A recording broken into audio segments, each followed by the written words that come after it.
Assalamualaikum warahmatullahi wabarakatuh. Apa kabar mahasiswa ibu sekalian? Kita jumpa lagi dalam mata kuliah analisis real di pertemuan ke-4 ya, 4 atau 5 lah seperti itu ya.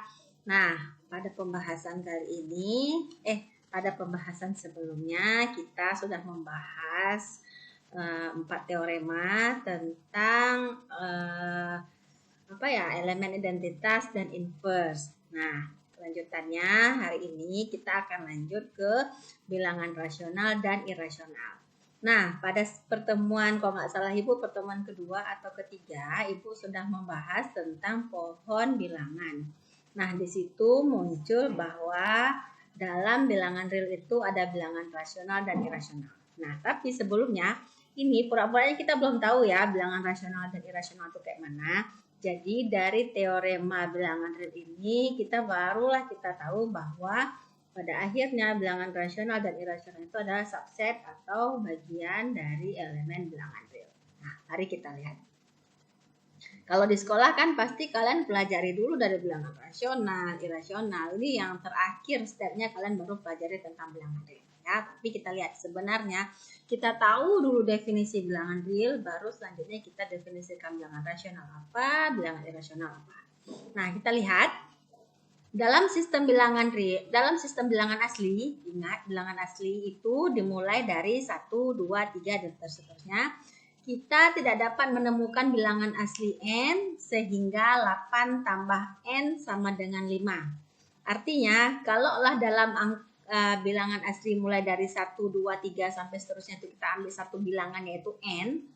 Coba kalian jumlahkan 8 ditambah n itu hasilnya 5. N itu siapa? Tentu n itu bukan anggota dari bilangan asli karena n di sini harusnya adalah minus 3. 8 minus 3 sama dengan 5. Tapi n di sini sudah ditentukan bilangan asli. Artinya kita tidak dapat menemukan bilangan asli sehingga 8 tambah n sama dengan 5. Nah, masalah ini dapat diatasi dengan memperluas bilangan asli menjadi sistem bilangan bulat Z. Nah, dari sinilah munculnya dari bilangan asli muncul bilangan bulat Z. Kenapa bilangan bulat Z? Karena bilangan Z itu, bilangan bulat itu semua bilangan baik yang positif maupun negatif itu masuk dalam Z. Termasuk 0 ya.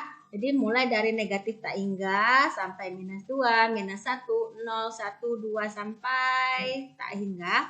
Artinya di situ ada dalam bilangan Z. Artinya masalah ini 8 tambah n sama dengan 5 terpecahkan ketika kita menjadikan dia dalam sistem bilangan bulat.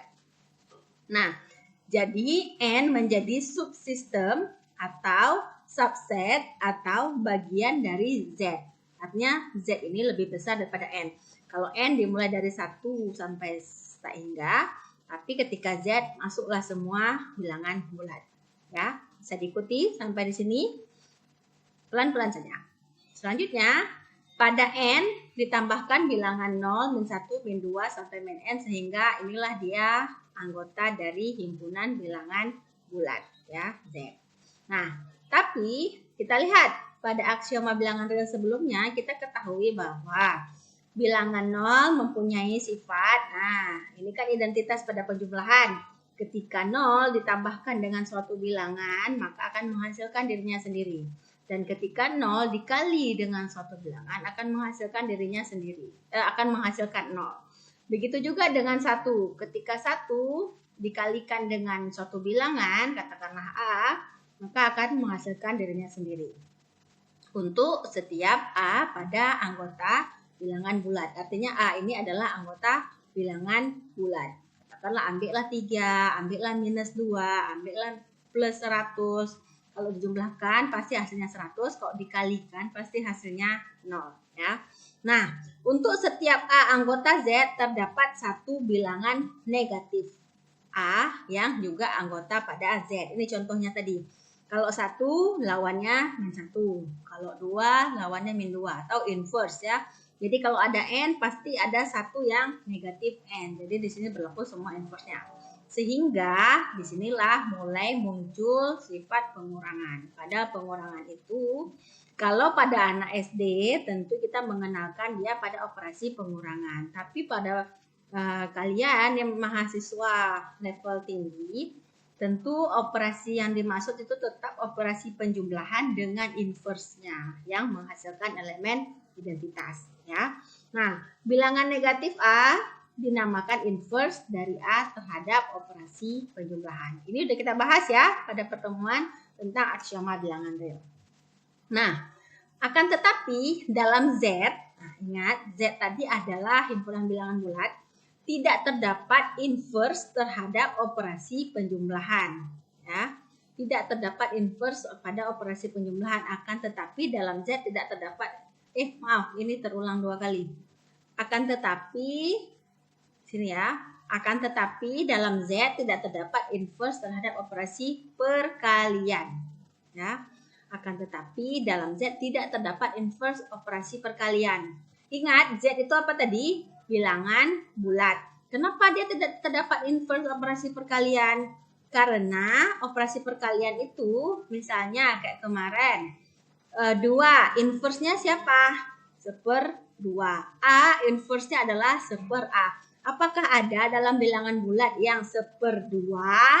Ya, tentu tidak ada. Makanya dibilang di sini Z tidak terdapat inverse terhadap operasi perkalian. Artinya untuk X tidak sama dengan 0 kecuali 1 ya. Karena kalau 1 dia selain elemen identitas pada perkalian, juga dia menjadi elemen nggak asing untuk 1 pokoknya. Itu tidak terdapat Y sehingga X kali Y sama dengan 1. Artinya 1 itu bisa menjadi faktor untuk semua bilangan. Katakanlah faktor dari 6 siapa? 1, 2, 3, 6. Katakanlah faktor dari 10 siapa? 1, 2, 5, 10. Artinya 1 ini nggak termasuk, nggak bisa kita ambil ya dia sebagai pengecualian karena dia faktor untuk semua bilangan. Nah, hal ini dapat diatasi dengan memperluas lagi sistem bilangan bulat menjadi sistem bilangan rasional. Ya, makanya boleh dikatakan himpunan bilangan rasional itu adalah bilangan yang berbentuk Y per X, di mana Y-nya adalah bilangan bulat, X-nya juga bilangan bulat, tapi disyaratkan X tidak boleh sama dengan 0. Ya, ingat Y per X, Y-nya anggota bilangan bulat, X-nya anggota bilangan bulat, tapi X-nya tidak boleh sama dengan 0. Ya, jadi kita udah dapat 3 sifat nih. Yang pertama bilangan asli, yang kedua bilangan bulat, yang ketiga bilangan rasional. Ya, bilangan asli itu merupakan subset dari bilangan bulat. Artinya dalam bilangan bulat semua bilangan asli masuk. Sedangkan dalam bilangan rasional masuk semua bilangan bulat dan termasuk bilangan Y per X. Kenapa masuk di sini bilangan bulat? Andailah X-nya sama dengan 1, 2/1 hasilnya, ya hasilnya adalah bilangan bulat. Andai nanti X-nya 3, Y-nya 2, 2/3 hasilnya adalah ya bentuknya pecahan. Tapi tidak serta-merta kita menyatakan bilangan rasional itu bilangan pecahan. Tidak bisa karena juga bilangan bulat ada di dalamnya. Yang penting dia tidak sama X-nya tidak sama dengan 0. Ya. Nah, dalam sistem bilangan rasional merupakan struktur matematik yang dinamakan medan atau field. Ya, ini udah kita bahas pada pertemuan kedua hari itu. Kenapa kita harus membahas bilangan real dari sifat-sifat aljabarnya. Terus terhadap operasi penjumlahan dan perkalian suatu medan F adalah suatu himpunan yang dilengkapi 2 operasi penjumlahan dan perkalian. Ini lebih kurang sebenarnya hampir sama dengan sifat aksioma bilangan real kemarin. Artinya untuk bilangan rasional itu berlaku sifat-sifat berikut. Ya, ingat bilangan rasional itu seperti yang kita bahas tadi. Artinya berlaku sifat X tambah Y. Kalau X tambah Y itu berlaku juga Y tambah X. Sifat komutatif berlaku untuk penjumlahan. Untuk bilangan rasional ya. Terus artinya apa? 1/2 tambah 1/3 itu sama dengan 1/3 tambah 1/2 lah. Kasarnya seperti itu. Juga berlaku sifat asosiatif penjumlahan. Nah, terhadap elemen 0, sedemikian hingga 0 tambah X ini yang kita asumsikan adalah bilangan rasional, itu untuk semua X anggota F, untuk setiap X anggota F terdapat negatif F. Jadi dengan adanya sifat rasional, berlakulah setengah dengan negatif setengah itu tetap ada dalam himpunan bilangan rasional. Nah, selanjutnya juga berlaku untuk sifat perkalian. Dengan demikian ini semua sifat aksioma bilangan real kemarin berlaku juga untuk sifat bilangan rasional. Makanya lah pada akhirnya dinyatakan bilangan rasional itu adalah subset dari bilangan real. Nah, bagaimana dengan bilangan irasional? Perhatikan bahwa himpunan bilang asli dan himpunan bilangan bulat merupakan subset dari bilangan real. Elemen bilangan real sendiri dapat dituliskan ke dalam bentuk B per A lah. Kalau tadi X per Y kan, sekarang kita ambil B per A dengan syarat A tidak sama dengan 0, disebut bilangan rasional. Nah, semua himpunan bilangan rasional dinotasikan dengan Q. Perhatikan pula bahwa sifat-sifat lapangan juga berlaku untuk Q. Artinya semua sifat aksioma bilangan real juga berlaku untuk bilangan rasional. Tapi tidak semua elemen bilangan real merupakan elemen bilangan rasional. Misalnya siapa? Akar 2. Kalau kita cari dengan kalkulator, akar 2 itu ada nilainya. Berapa? Sekitar 1, sekian. Tapi dia tidak bisa. Itu kan hanya, kalau kita tekan kalkulator itu dia hanya mendeskripsikan posisi si akar 2 itu di mana? Dia di antara bilangan 1 dan bilangan 2. Artinya kalau dalam sistem garis bilangan, dia akar 2 ini dia ada posisi, tapi dia tidak dapat dinyatakan dalam bentuk B per A. Ya, katakanlah bentuk B per A, bisa Bu akar 2 per 1. Nah, ingat akar 2 sendiri bukan bilangan bulat.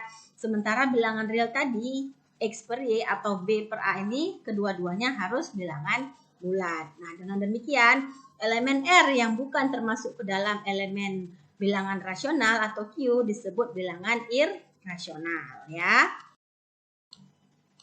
Oke, selanjutnya kita masuk ke teoremanya ya.